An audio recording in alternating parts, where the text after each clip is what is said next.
બોલો સદગુરુદેવનો જય.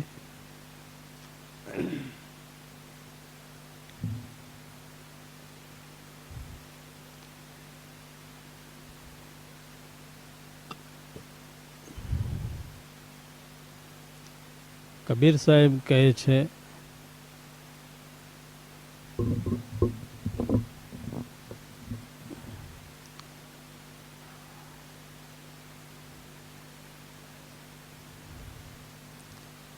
હલો સાહેબ કબીર કહે છે કે ભાઈ શ્વાસ કી કરી લે સુમિરની,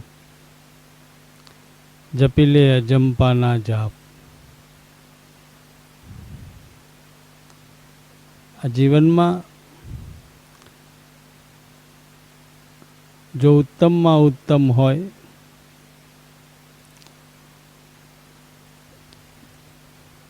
તો આ માણસનો અવતાર, અને એમાંય એથી જો વધારે ઉત્તમ અને કિંમતી હોય તો આ શ્વાસ અને ઉશ્વાસ છે.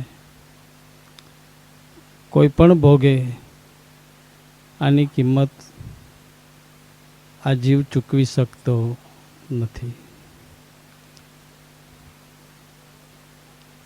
કેમ કે જે શ્વાસ ચાલે છે ને એ એટલો સહજ ચાલે છે કે આપણે એની સાથે રહીએ છીએ છતાંય એને સમજી શકતા નથી કે આ છે શું.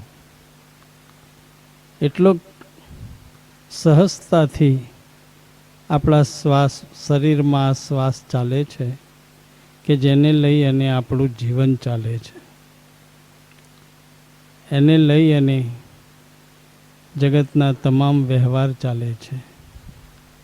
એને લઈ અને આખું બ્રહ્માંડનું સંચાલન ચાલે છે. પણ સહજતા એવી છે એને લઈ અને આની કિંમત આપણને સમજાતી નથી. એટલે સાહેબ કબીરજી કહે છે કે ભાઈ જો કરવા જેવું આ જગતમાં હોય તો આ એક કાર્ય છે કે શ્વાસ કે કરી લે સુમિરની. આ એક સ્મરણ કરવા જેવું છે. સ્મરણનો અર્થ એવો થાય છે કે સ્વમરણ, પોતાની અંદર પોતે મરી જવું, એનો અર્થ એવો થાય છે. પોતાના શ્વાસમાં પોતે ખોવાઈ જવું. સાહેબજી કહે છે કે શ્વાસ કી કરી લે સુમિરની, જપી લે અજંપા કા જાપ. આ પરમ તત્વનું ધ્યાન ધરે તો સોહમ આપો આપ. અજંપાનો જાપ જપવાનું આપણને સાહેબ કહે છે કે પોતે સાહેબ પાછા એમ કહે છે કે જાપ અજંપા વગર નહીં. જીવણ બાપાની વાણીમાં જીવણ બાપા કહે છે કે એ જગ્યાએ જાપ અને અજંપા છે નહીં. એની હું તમને વાત કરું કે જાપ અજંપા વગર નહીં, સૂક્ષ્મ ટેક સે વો ઘર જાય. કઈ ટેક? સૂક્ષ્મ ટેક. આ જંજાળમાંથી મુકાઈ દેવાની સાહેબજી વાત કરે છે કે ભાઈ આ જાપ અજંપાના જાપ જપી લેતું, પરમ તત્વ કો ધ્યાન ધરી લે તો સોહમ આપો આપ.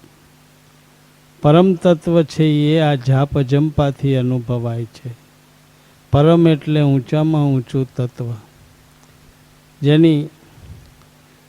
જેની સીમાનો કોઈ પાર નહીં. એમાંથી અનેક દેવો ત્યાંથી થયા, અનેક દેવીઓ ત્યાંથી થઈ, અનેક પીર પેગંબરો ત્યાંથી થયા. અન્ય અથા પરમાત્માને પણ જો કદાચ આ મજા આનંદ લેવા જો આવવું હોય તો આ પાંચ તત્વનો ખલકો ધારણ કરવો પડે અને એની અંદર શ્વાસ અને ઉશ્વાસ સ્વરૂપે એને પોતાને આવવું પડે અને પછી જ આ સંસારનો સાર ગ્રહણ કરી શકે છે. એ આ પરમ તત્વ માટે કીધું છે કે આમાંય પીર અને પેગામ્બરો કહે છે આનો સહકાર લે છે, સાથ લે છે. આનો આધાર લે છે. એટલે આ પરમ તત્વ છે. આ પરમ તત્વ કો ધ્યાન ધરી લે તો સોહમ. સોહમ એ એક વેદનો વાક્ય છે. સો એટલે આખું જગત અને હમ એટલે પોતે. જે તે તું છે તત્વમસી પદ અર્થ આ વેદ વાક્ય છે. એને સંતોએ સંશોધન કરી અને એવું સોહમ એવું નામ આપી દીધું કે સોહમ. સોહમ જે સોહમ સોહમ સોહમ ચાલી રહ્યું છે એ સોહમનો અર્થ તું પોતે જ છો એવા ગુણનુવાદો ગાયા ગા કરી રહ્યા છે. એમાં સંતોએ આની ઓળખાણ આપી અને કીધું કે ભાઈ કોઈ સંતે એવું કીધું કે સોહમ સોહમ સદા બોલ રહી મેના, बतावत है संत समझ ले ये सेना, अष्टपौर यही है वेद का कहना. જે સોહમ સોહમ ગાન થઈ રહ્યું છે એ આપણું પોતાનું ગાન છે. એ આપણું પોતાનું શુદ્ધ સ્વરૂપ છે. એનાથી આપણે નોખા નથી, પણ અવિદ્યાને લઈ આપણે નોખા દેખાઈએ છીએ. આપણાથી કાંઈક પરમાત્મા જુદો છે એવો આપણને દેહાધ્યાસ થઈ ગયો છે, એવો ભાસ થઈ ગયો છે કે ભાઈ ભગવાન એવું તત્વ છે પણ આપણે ભગવાન નથી. કારણ કે સીધું અને શાશ્વત જ્ઞાન જગત પચાવી શકતું નથી. એટલે કોઈ આપણને એમ કહે કે આપણે કોઈને કહીએ કે તમે ભગવાન છો તો મજાક ના સમજે હે કે અમે ક્યાં ભગવાન છે. પણ વાત સાવ સાચી છે. તમે ભગવાન જ છો, પણ સ્વીકારવા તૈયાર કેમ નથી કે એનો અનુભવ નથી, એટલે આપણે સ્વીકારતા નથી. પણ મહાપુરુષો તો કહે છે કે આમાં એક રજમાત્ર જગ્યા પરમાત્મા વિનાની ખાલી નથી. જ્યાં જુઓ ત્યાં તું જ છો. જ્યાં જુઓ તો મેરે સાईं, જ્યાં જુઓ ત્યાં મેરે સાईं. જ્યાં નજર કરો ત્યાં, જ્યાં હાથ લગાવો ત્યાં કોઈ જગ્યા ખાલી નથી. તમારામાં એ જ છે અને અમારામાં એ જ છે અને અન્ય અથા જગતમાં આ એક જ તત્વ વિલાસ કરી રહ્યું છે. આ જ્ઞાન આપણને થતું નથી. એને લઈ અને તેરી મેરી, તારું મારું, પાપ પુણ્ય, સારું નરસું દેખાય છે. અને સારું નરસું દેખાય છે એટલે આપણને દ્વેષ ભાવના ઉત્પન્ન થાય છે, વેરઝેર થાય છે ને એને લઈ અને પ્રેમનું પ્રાગટ્ય મહાપુરુષો કહે છે થતું નથી. એટલે આ તત્વને જાણવા માટે સાહેબ કબીરજી કહે છે કે તું પોતે સોહમ આપોઆપ છો. પરમ તત્વ કો ધ્યાન ધરો તો સોહમ આપોઆપ. તમારું પરમ તત્વ તમારા ઘટમાં જો ઊંચામાં ઊંચું તત્વ હોય તો આ શ્વાસ અને ઉશ્વાસ આ જાહેર વાત છે, વેદ સહિત અને સાબિત વાત છે. આમાં કોઈ ના પાડી શકે કે ના ભાઈ આમ ના હોય. પણ આ વાત આગળ થઈ ગયેલા મોટા મોટા મહાન સિદ્ધ પુરુષોએ આપણને આ ઠરાવ કરી અને સંશોધન કરી અને કહ્યું છે કે ભાઈ આ જગતમાં જેટલું અજવાળું દેખાય છે ને એ તારું જ છે, બીજા કોઈનું છે નહીં. તારા અજવાળા તારો દીવડો ઝપ લઈને બંધ થઈ જાય ને એટલે જગત આખું બંધ થઈ જાય. એક ભાઈએ કીધું કે આ પૃથ્વીની ઉંમર કેટલી? એટલે બીજા ભાઈએ કીધું કે ખબર નહીં, પણ ક્યાંક સંત ત્યાં બેઠા હશે અને કીધું કે જે દિવસે તારો જન્મ થયો એ દિવસે આ સૃષ્ટિની રચના થઈ, અને જે દિવસે તારો દેહ પડી જશે એટલે આ સૃષ્ટિની ઉંમર પૂરી થઈ જશે. એમ ઈંડેસો પિંડે પિંડેસો બ્રહ્માંડે આવી રચના કુદરતે કરેલી છે અને એ રચનાને લઈ અને આપણે આ સત્યને ઉજાગર કરી અને જાણવું છે. કબીર સાહેબનું એવું કહેવું છે કે બ્રહ્મગાંઠ હૃદયધર, આ જે પરમ તત્વ છે એ એક બ્રહ્મ છે અને આની તું ગાંઠ મારી લે. બ્રહ્મગાંઠ હૃદયધર ઈસબિધ માલા ફેર. આ શ્વાસોશ્વાસની માળા છે. આ લાકડાના સ્ફટિકની કે તુલસીની માળા નહીં, પણ મન અને પવન આ બે એક મણિકા છે, એકબીજા ઉપર એકબીજાથી ચાલે છે. મન પવન બે ફરે મણિકા, ઘર જડ્યા ઉન ઘર કા. એટલે મહાપુરુષો કહે છે કે આ એક માળા છે ને આ માળાનું તું ધ્યાન કરી લે. ઇસબિદ માલા ફેર, માલા હે નિજ શ્વાસ કી. આ માળા કોઈ બીજાની આપણે કરવાની નથી, આપણે પોતે પોતાની માળાનું ભજન કરવાનું છે. પોતે જ માળા ને પોતે જ પાળા અને પોતે જ ભજન કરનારો ને પોતે જ ભગવાન. આમાં ક્યાંય પૂજારી એ બહારથી આવવાનો નથી કે ભગવાન એ બહારથી આવવાનો નથી કે પારાય ક્યાંયથી બહારથી આવવાના નથી. તન કર તુલસી મન કર ચંદન, ભાવ ભક્તિની પૂજા સદગુરુ સદભેદ બતાવે, પછી દેવ નહીં કોઈ દૂજા. આ જગતમાં બીજો કોઈ દેવ છે નહીં, પણ સંતોએ આપણને આ સચોટ જ્ઞાન બતાવ્યું છે અને કહ્યું છે કે ભાઈ અહીં કાંઈક સમજ પડે એવું છે. અને અહીંયાથી આ મહાપુરુષોએ આ આનંદનો ખજાનો આપણા માટે મૂકી દીધો છે. અને જેટલો જેને ફાવે એટલો ઉપાડે, મોજ કરે, આનંદ કરે. કબીર સાહેબને મજા આવી ગઈ તો 18 કોટડીનું જ્ઞાન કથી કાઢ્યું અને આખા જગત ઉપર જાય કરી દીધી, પડઘો પાડી દીધો કે સાહેબનું જ્ઞાન ભાઈ ભાઈ, એમના ગુરુ ભાઈ ભાઈ. સરસ જબરજસ્ત જ્ઞાન. ક્યાંક સાહેબનું નામાચરણ આવી જાય એટલે અઘરામાં અઘરો સવાલ હોય તો એક પણ કહે છે કોઈ વચ્ચે બોલે નહીં. એટલે આવું મહાન જ્ઞાન એ સંતોના સાનિધ્યથી પ્રગટ થાય છે ને એ પ્રગટ કરવાની સાહેબ કબીરજીએ આપણને આ રાહ બતાવ્યો છે કે ભાઈ આ માલા હે નિજ શ્વાસ કી. પોતાના શ્વાસની માળા છે. ફેરેગા કોઈ દાસ, કહે કબીર એને 84 આવે નહીં, એને કોઈ દિવસ 84 આવે નહીં અને આ 84 મટી જાય છે. મિટે કરમ કો ફાસ. એટલે આ શ્વાસનું ભજન છે અને આ શ્વાસના ભજનમાં આ મહાપુરુષોએ આપણને આ સત્ય સમજાયું છે.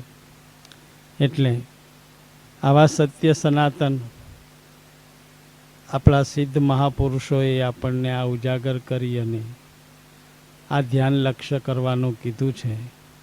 કેમ કે અન્ય અથા બીજે ભટકવા છત કરતા પોતે પોતાના ભજનમાં, પોતે પોતાના સ્વરૂપમાં, પોતે પોતાની મસ્તીમાં મસ્ત રહેવું એ અગાધ જ્ઞાન છે કે નહીં બાપા? કારણ કે જગતની આળપંપાળમાં તો આ જીવતર પૂરું થઈ ગયું. જોત જોતામાં આપણે કેટલી ઉંમરે પહોંચી ગયા. ખરેખર આ સાધન શાને માટે પ્રાપ્ત છે એવું આપણને આજ 50 વર્ષે ખબર પડતી નથી, પણ આપણે આ સાધનનો ઉપયોગ જ્યાં કરવો જોઈએ ત્યાં કર્યો નહીં. એક પટેલ હતા અને પટેલને જમીન ખરી પણ બળદ નહોતો, એટલે બળદ ભાડેથી લાયા. એટલે ભાડાનું નક્કી કર્યું કે ભાઈ આ બળદનું ભાડું સાંજ પડે એટલે આટલું ભાડું થાય કે ભલે. બળદ ઘેર લઈ ગયા એટલે પટેલે શું કર્યું, પહેલાં બળદને નવરાયો બરાબર, સાબુ શેમ્પૂથી નવરાઈને ચોખ્ખો કરી દીધો, એની ખરીઓ રંગી કાઢી સરસ. એની સિંગળીઓ મસ્ત રંગી કાઢી, એના કપાળ વચ્ચે ચાંદલો સરસ કરી દીધો, એનું પૂંછડું હતું એને રંગ કરી દીધો. પણ બળદને ઠઠેર કરવાની અંદર થોડાક ટાઈમમાં હાંજ પડી જાય. હાંજ પડી ગઈ એટલે જેનો બળદ હતો એ પટેલ બળદ લેવા આવ્યા કે ભાઈ લાવો હેડો, ભાડું પૂરું થઈ ગયું તમારું એક દાડો. એટલે પેલાએ કીધું કે હજુ તો હું શણગારું છું બળદને, ખેતી કરવાની તો બાકી છે. તો કે એ મારે નહીં જોવાનું, ટાઈમ પૂરો થઈ ગયો. એટલે ટાઈમ પૂરો થઈ ગયો, બળદ પાછો આલો અમને, ભાડું આલ દો. એટલે આ દેહરૂપી બળદ આપણને મળ્યો છે ને, તો એના શણગારવામાં જ આપણે ટાઈમ કાઢી નાખ્યો છે, એના વ્યવસ્થામાં જ આપણે ટાઈમ કાઢી નાખ્યો. પણ ટાઈમ એનો પૂરો થઈ જશે એટલે તરત આવી અને પેલો ઊભો રહેશે, ચલો ભાઈ ભાડાનું ઘર ખાલી કરો. તો એ વખતે આપણે ચિયા બિસ્તરા બાંધવા રહીશું બાપા? હે, તો એ વખતે કોને હર સમાચાર આલવા રહીશું? દાદાશ્રી એક દ્રષ્ટાંત કહેતા કે એક જગ્યાએ ભાગવત ગીતા ચાલતી હતી અને ભાગવત ગીતામાં મોક્ષનો શબ્દ વારે ઘડી આવતો હતો